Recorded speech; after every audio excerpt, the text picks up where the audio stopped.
Father in heaven, it's no secret at all.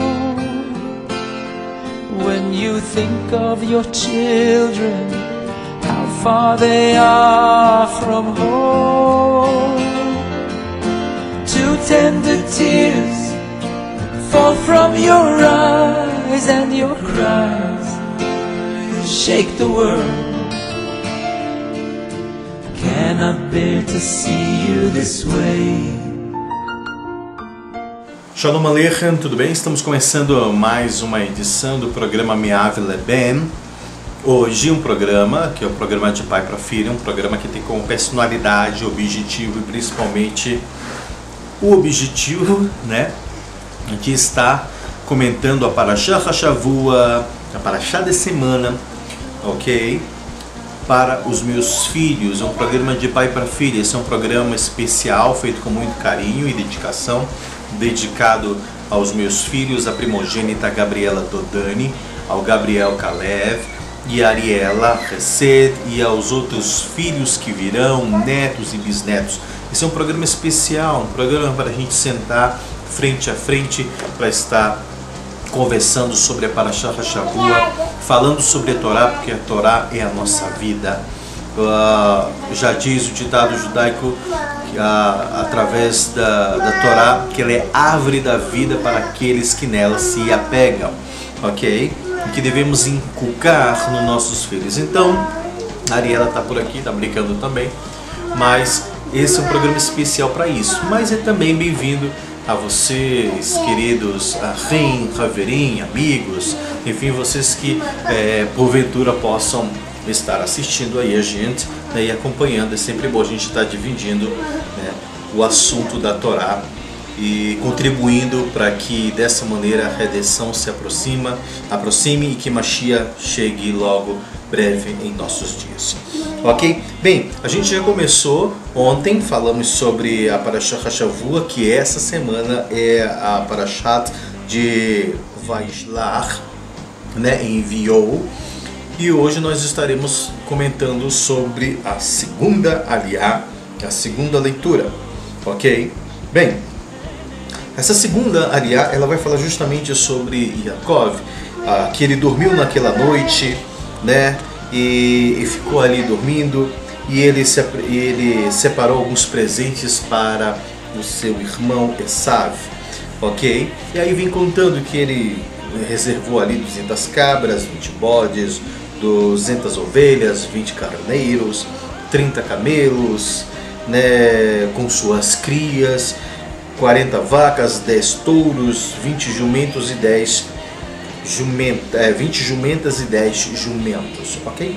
E aí ele dá ordem aos seus servos então para que eles possam ir à frente, deixando um espaço à vista para que justamente, sabe, quando chegasse pudesse ver ao longe aqueles rebanhos vindo ali e aquela cena bonita e etc. Ok? Então isso é agir de estratégia. Aqui nós vemos como os nossos patriarcas agiam de forma estratégica, né, para solucionar os problemas que apareciam, mas sempre confiando em Hashem. Ok? Né, Arielinha? Arielinha está aqui. Então ele deu instrução. Só que uma coisa interessante aqui, tá bom, o papai está gravando, tá? Uma coisa interessante aqui nesta Parashá é essa estratégia que Yaakov teve, que nós devemos ter. É interessante que existe o antissemitismo, né, um estereótipo que dizem que todo judeu é rico, todo judeu é mão de vaca, como eu já disse em outras parashiot, né, e tentam maquiar o povo judeu de uma maneira que as pessoas que não têm um conhecimento mais aprofundado sobre a cultura judaica, acabam, na realidade, criando essa imagem negativa de todos nós do povo judeu. Então isso, eu sempre sofro com isso no meu dia a dia. Algumas pessoas vão chegar e perguntar para vocês, meus filhos, vão dizer: mas você não é judeu, você não é rico. Ora, existe judeu rico, existe judeu pobre, existe judeu louro, moreno, como eu disse, Existem judeus que são artistas, outros que são políticos, enfim. Então, o povo judeu é um conjunto de pessoas, não é apenas uma raça, né? Ou como muitas pessoas tentam definir, etc. Ok? Voltando sobre a estratégia de Yaakov, olha que interessante. Muitas vezes as pessoas olham para a gente, ou até mesmo nós mesmos erramos olhando para dentro da gente e a gente acaba achando que nós somos aquilo que temos. Na realidade, o mais importante, como já diz alguns ditados, é você ser valorizado, você ser respeitado por aquilo que você é, do que por aquilo que você tem. Ok? Na sociedade contemporânea hoje, só é respeitado quem tem. Muitas vezes você é muito mais respeitado por aquilo que você tem, pelo carro, pela roupa que se veste, pela posição social que você tem, do que pela pessoa que você é. E Yaakov aqui vem nos trazer esse ensinamento para os nossos dias. De que maneira? Ele sabia que Esav, que aqui ele acaba sendo comparado aquelas pessoas que não são tão devotas, assim os não-judeus, e ele vai ao encontro de Esav para confrontar Esav, né? Para mostrar, ele também veio com uma caravana para tentar guerrear, para tentar mostrar quem tem mais poder. Talvez ele não fosse mais rico, mas ele tinha o poder na mão de fazer alguma coisa a Yaakov. Então às vezes isso acontece no nosso dia a dia, no nosso trabalho. Talvez você tenha mais condições financeiras, mas a pessoa tem uma posição melhor e ela quer te prejudicar para tentar mostrar quem manda é ela. Então Esav, ele tinha o poder militar na mão de poder fazer mal a Yaakov e a sua família. Então ele veio justamente para se encontrar com Yaakov, o Esav, e Yaakov age de forma estratégica e ele acaba enviando o quê? Ele acaba enviando presentes, né? E quando o Esav vê aquilo, ele acha que todos aqueles presentes que ele estava recebendo ali, né, era aquilo que Yaakov tinha, né? E a gente sabe que por último os mensageiros que passam à frente vão dizendo: olha, o Esav vai perguntar: quem são vocês? Vocês pertencem a quem? E eles vão dizer: nós pertencemos a Yaakov. E esses são os presentes que ele está enviando para você, e ele vem atrás. Então, aqui traz uma alusão muito interessante de que Esav olha e diz: mas isso é Yaakov, isso é de Yaakov. Ainda mais o que ele tem lá atrás ainda. Mas o que Yaakov queria mostrar era que o verdadeiro bem precioso dele estava dentro dele mesmo. Ou seja, o bem mais precioso, a sua maior riqueza era a sua pessoa, não eram os bens materiais. Então, ele, de uma forma alusiva, acaba passando esses bens materiais aí, tentando demonstrar para que as pessoas às vezes achem: isso é Yaakov, isso é ele. E não, o bem mais precioso que ele tem estava dentro dele, que era a Torá e as mitzvot. Alguns sábios dizem que o bem mais precioso que nós podemos levar para o resto da nossa vida é o ensinamento, porque o dinheiro acaba, o carro se estraga, a casa pode ser demolida, as ações nas bolsas de valores podem cair, você pode perder tudo, enfim, qualquer bem material ele pode se perder. Mas o verdadeiro conhecimento, aquilo que a Torá passa, aquilo que Avinu Shabbat Shammai, o nosso Pai que está no céu, aquilo que ele transmitiu para cada um de nós através da Torá, no Monte Sinai, através de Moshe, isso é a nossa verdadeira herança e isso ninguém vai poder tirar de nós. O ensinamento que o papai dá, o ensinamento que um professor dá, isso você leva para o resto da vida, ninguém pode te tirar. Você pode ficar sem roupa, você pode ficar sem carro, sem casa, mas o conhecimento, esse você leva para o resto da sua vida. Ele vai com você até o túmulo. Ele morre junto com você. Já os seus bens não vão poder se unir nunca a você. Então, Yaakov mostra justamente isso, que o bem mais precioso que nós podemos ter, o bem material, é a Torá e suas mitzvot. E estava dentro dele. E segundo, o bem mais precioso que ele tem não era os camelos, as cabras, as ovelhas.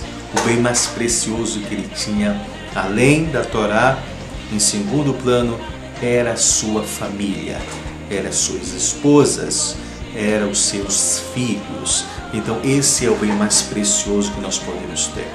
Outros sábios vão dizer que o bem mais precioso que o homem pode ter também são os seus companheiros ou o seu próximo. O que adianta você fazer o aniversário? O que adianta você preparar uma festa em um palácio sem que ninguém participe? Para que tudo isso? Para que comida? As comidas irão se estragar, os músicos irão tocar música e ninguém vai dançar. Você poderá comprar vários presentes, brindes para dar para os seus convidados, eles vão se estragar porque não vai ter para quem dar. Então, bem mais precioso que o homem pode ter é o seu próximo. E diz mais que Avraham Avinu, ele era próspero não por aquilo que ele tinha, mas pelo número de servos que ele tinha, de discípulos que ele tinha. Então esse é o nosso verdadeiro bem precioso, é a Torá, que deve estar internalizada dentro de cada um de nós, inculcada em nós e nos nossos filhos, em você. Saiba disso, que a Torá é o bem mais precioso que nós temos, como eu disse na aliá passada, que o Eterno deu uma joia preciosa ao povo judeu. Que joia preciosa é essa? É a Torá, ok? Então, aí ele acaba enviando, aí os servos vão passando, continuam aqui, e por último, quase finalizando essa segunda aliá, mostra a luta de Yaakov com o anjo, que os nossos sábios chamam de anjo protetor de Esav, né?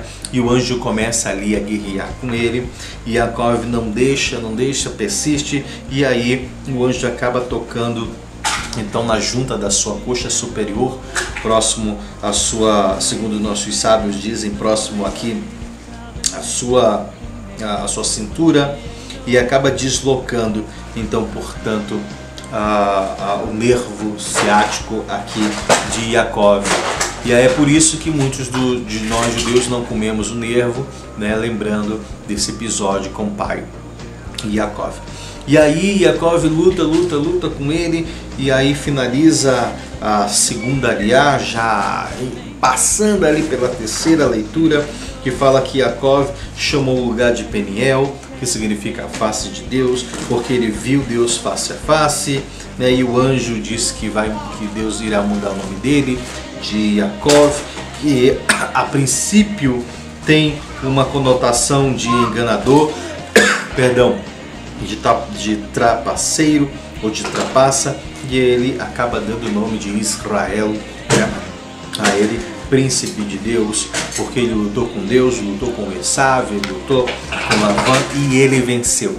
Isso daqui é aquela mensagem que nós lemos na paraxá passada, que fala sobre você lutar contra o seu próprio inimigo, Eretz Hará, a sua má inclinação, e não se deixar influenciar pelo meio em volta, pelos amigos da faculdade, pelos amigos da escola, pelos amigos do trabalho. Você tem que ter uma personalidade forte, baseada na Torá, e influenciar de maneira positiva o seu meio, a sua vizinhança, o seu trabalho, e não se deixar influenciar. E eu costumo dizer que nós devemos tomar muito cuidado, por isso que a Torá diz que nós devemos nos esforçar em amar Deus de todo o coração, de toda a alma, de todo o nosso poder, porque o povo judeu é um dos povos que tem uma grande facilidade de assimilação, de se assimilar com os outros povos. Nós a gente rápido aprende a ser artista, rápido aprende a ser músico, rápido aprende a cultura dos outros povos. Então nós temos uma facilidade muito grande de nos adaptarmos.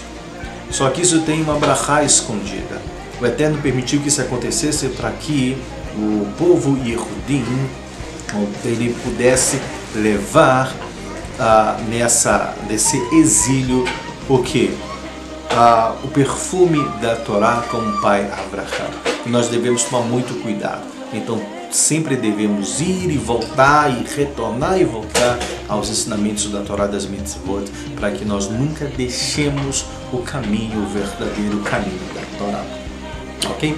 Eu quero continuar aqui porque existe um outro ensinamento de Rambam, que Rambam fala sobre o seguinte: de acordo com Rambam, a briga de Yaakov com o anjo da guarda de Esav alude ao sofrimento do povo Yehudim, ou do povo Yehud, judeu, durante o exílio.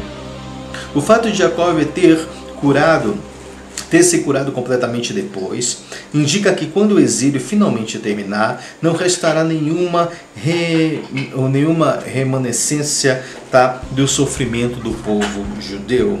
Em outras palavras, a ênfase primordial aqui na batalha de Yaakov com o anjo não é o dano que Yaakov sofreu, mas sim o fato de se tratar de um problema temporário. Olha que coisa legal que a gente está aprendendo, o que Rambam vem nos ensinar. Assim, ao observarmos a posição de comer o nervo ciático, também deveríamos enfatizar o aspecto positivo. Que aspecto positivo é esse? Ou seja, que em lugar de focalizar no dano de Yaakov, que teve um nervo ciático, né? Ali ele teve esse problema, ele ficou totalmente curado, demonstrando a habilidade de todo Yehud, todo judeu, de resistir a todas as tribulações do exílio e emergir imaculadamente. Então nós finalizamos aqui essa segunda aliá, lembrando que lembra que eu falei na última aliá passada, que não importa aquilo que a gente faça de errado, nós sempre temos a oportunidade, enquanto vivos, de fazer techuvá, o retorno. O que significa techuvá? Nossos sábios dizem que techuvá é nada mais, nada menos do que você retornar aquilo que você já é. Ou seja, retornar aquela pessoa boa, que tem a alma judaica, que tem a Torá permeada, a Torá inserida dentro da sua vida.